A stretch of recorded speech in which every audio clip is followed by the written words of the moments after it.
Welcome to Chat With Me on the Side. Today we have an amazing episode for you. This here is my new friend, Casi Sprague. And Casi is the force behind Colins Dream Park. Would you mind sharing with us a little bit about how Colins Dream Park came about? Absolutely. My son was hit by a car crossing a street on a skateboard 2 months before his 13th birthday.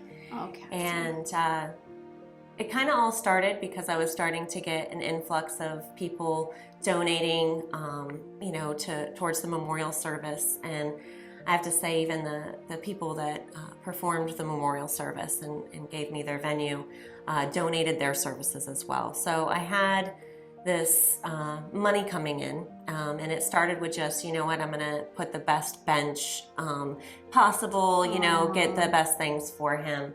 And at the time I was a single mother. I had my late son, my son that was just slightly older than him, and then my 6-year-old daughter at home with me. But I worked full time. I'm a teacher, and while the money was appreciated, it almost made me feel bad. Yeah. So because that wasn't what you were after at all. No. And nothing could fill that hole. Absolutely. And it was almost like, I guess you'd call it like guilt money. I don't know. It's very difficult to put into words what that felt like. And while everybody did it out of the kindness of their hearts, and I truly appreciated it. And the community was so wonderful. And he was so loved by everyone. I mean, he was definitely a tremendous individual. But I had to look for somewhere what to do with it. Right. So we were talking at his memorial. We went back to my family's house after the beautiful memorial service that happened. And we talked. How do you even remember the service? Honestly, I mean, I can't imagine. I'm so sorry that you had to go through that. It's, I remember every detail about everything on those moments. Yeah. The night he died, I held his hand and I kissed his head. And I remember every detail of that room. I remember every detail of him. And his memorial service was the same way. I mean, there's definitely voids in between. Yeah. When you have loss like that, it's gut-wrenching, literally. Well, no parent parent should outlive their children. Right. There's a void, and it's really hard to just, get past that. You feel it in your chest. It is a physical pain as well as an emotional. And your other kids, how did they? My son, he was 15 at the time. He did his best to be as loving and generous as he could. He actually, slept in my bed for that first month in comfort of me. My daughter did too. We were all in the same bed. And it's a protective thing, especially as a boy at his age, but also he probably needed that too. Yes, absolutely. And my daughter was the same way. I mean, she didn't want to leave my side. She actually went through, she was in first grade. Yeah. She went through a phase of really, she wanted to protect me, but it was almost like a separation anxiety. Right. She lost somebody. Right. So, he left the house on an average normal day and didn't come back. Mm-hmm. So that's so hard to grasp when you're that age, and then you just feel like it could happen to anyone. Right. So how did the thought for Colins Dream Park come about? It was just sitting there with everyone, and I still had these donations coming in. I didn't want to use them in any way but for Colin, and we talked about the tragic accident. And that Orange City didn't have anything. To protect the children who want to do what Colin's passion was, which is skateboarding. Absolutely. And just in general, I think our youth are often overlooked when it comes to parks and management. You have parks for the elderly to walk on, or dog parks. You have things for organized sports, baseball diamonds, football fields. But those are for those kids that, and my son was in football, so just because you're a skater doesn't mean you're not also in organized sports. But it's just a lot of the kids that he was skating with, they didn't have that kind of family support. Yeah. And that was their sport.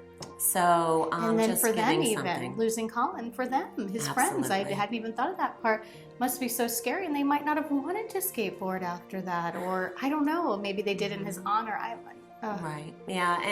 And a lot of it, they look for street style skating. They wanted to skate rails and stair sets and curbs. And where are they doing that behind busy places, businesses? And the businesses don't want them there. They don't want the liability. They don't, you often see kids, no skateboarding, no biking. Right. So where do they go? Right. Yeah. And so they're in dangerous situations because they're places where they're not visibly seen.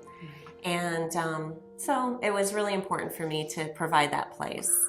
And of course, it was very daunting at first because... what did you have to... How do you even start a project exactly. like this? And I mean, I had these donations and I had a couple of $1,000s. I mean, it was probably less than $5. I'm thinking... how much can a skate park really be? Right.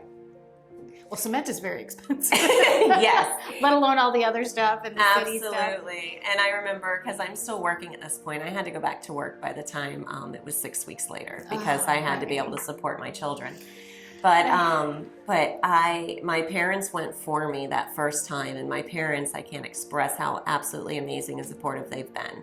They really are shoulder to shoulder with me. While I tend to get the limelight, they really deserve it just as well.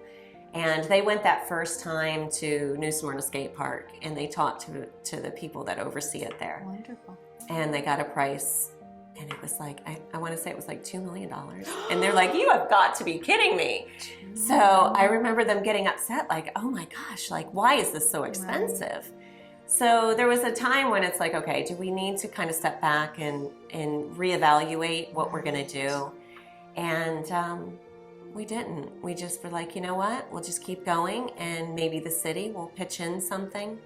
Maybe if we can show them that we're serious. That we're serious. Mm-hmm. So I started attending council meetings. I would get up and take my 3 minutes every month and just talk to the community about the need for it. And, I'd have tears and, all of that. And I think at first, the council, while they've been tremendous, at first I think they just saw me as a grieving mother. Right. This will die down. We can't afford this in our budget, and they just kind of waited for me to go away. Well, I didn't go away. You didn't? So no, she did not go away. So we started with a yard sale. I mean, the yard sale was, I think we brought in like $8,000 just for the yard sale, which is extreme. That is extreme. Yeah, but we still had not people even come close to a $2 million.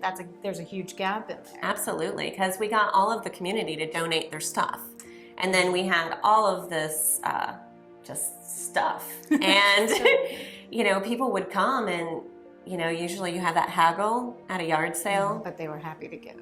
Oh yeah, and most of the time it was a $5 item, and they're giving me 10 and saying don't worry about it, so it was just more about the act of giving.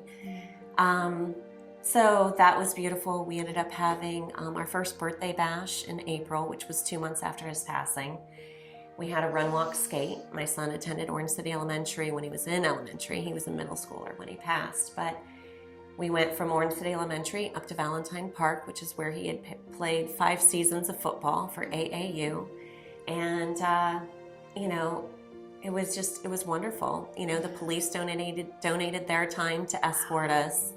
The city, of course, gave us the park. There was no real, I had to put in permits, but there was support of the event. And we pulled in another, I think it was like 6,000 at that point. Okay. So the numbers kind of run together at this point. It's all been, it's 6 years ago at this point. But we just had all these successful events. So have all of these events and working towards making Colins Dream Park happen been therapeutic for you? Absolutely.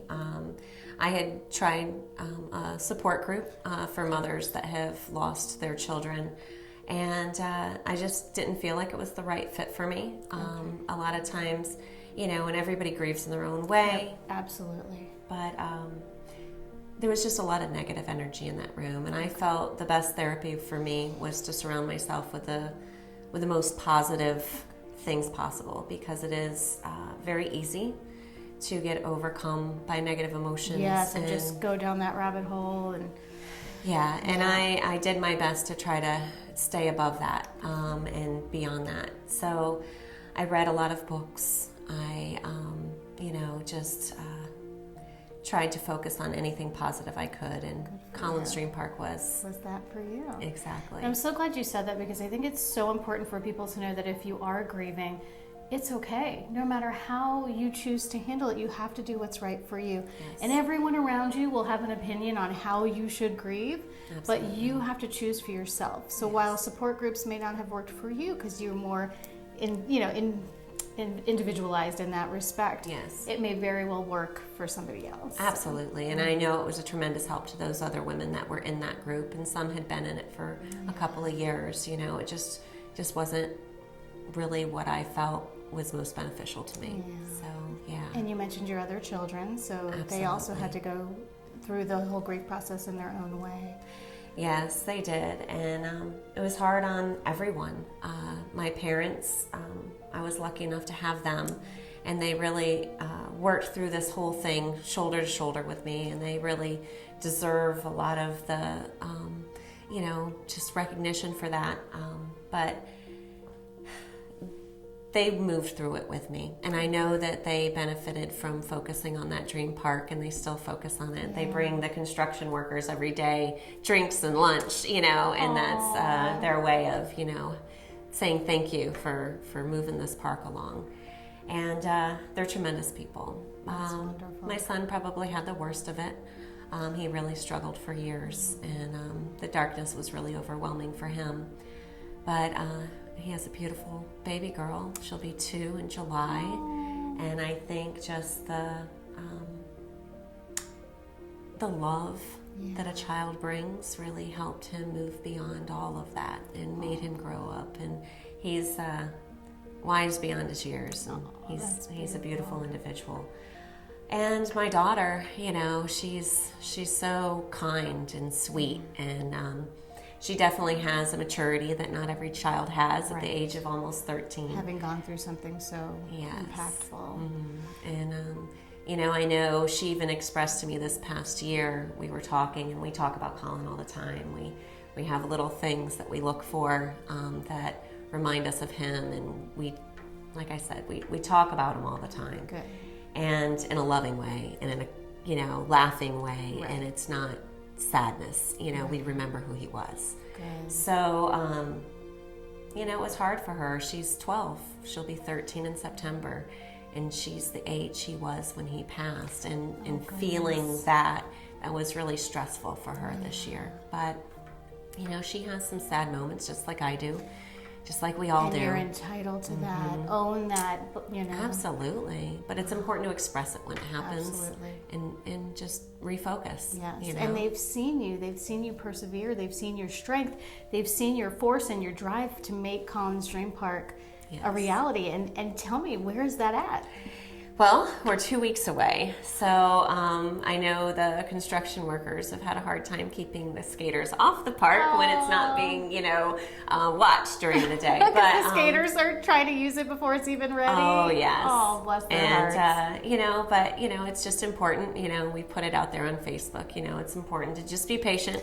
Yes. 2 more weeks, and we should have a fully rideable open park, But so by the really time you guys watch this episode, it will be out there. These children will be safer. Absolutely. You are absolutely incredible. Really, the way you've turned this around, the fight, the drive that you had. 6 years, guys. 6 years it took you to get this funded, to push through all the paperwork, and to make things happen. Right. And I know you didn't do it alone, but you certainly were the driving force in this. So thank you. I appreciate thank you for keeping our children safer and being an advocate for that type of safety. Thank you for being a teacher. Yes, that deserves a thanks. And Appreciate thank you for sharing your story with us today. Thank you very much. I appreciate it. Thank you guys so much for watching. Please check out Colins Dream Park on Facebook, and you also have a website? I do, colinsdreampark.com. colinsdreampark.com. All right, guys, thanks for watching, and as always, take care of each other, and don't forget to take care of yourselves.